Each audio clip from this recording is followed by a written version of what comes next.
जब आप परेशान हो, मुश्किल में हो, मुसीबत में हो, डिस्टर्ब हो या कोई भी मामला खराब हो, तो ये वाली वर्स पढ़ा करें।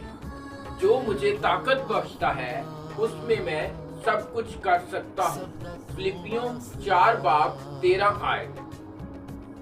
I can do all things through him who give me strength। तो जब आप कलाम पढ़ते हैं ना तो आपके लिए माहौल बन रहा होता है। आपका बोलना इतना इम्पोर्टेंट है क्योंकि ये माहौल को बनाता है, चीज़ों को तख्लीक करता है। इसीलिए खुदा बुरा बोलने से दुश्मनों के लिए भी मना करता है। तो जब भी आप कलाम मुकद्दस को पढ़ते हैं तो आपकी ज़िंदगी बन रही होती है। इसलिए हर रोज़ कलाम मुकद्दस को प्रैक्टिस किया करें, अपने ऊपर अप्लाई किया करें और रोज़ बरोज़ अपने अंदर जगह दिया करें। इस आयत को ज़ुबानी याद कर लें। God bless you all.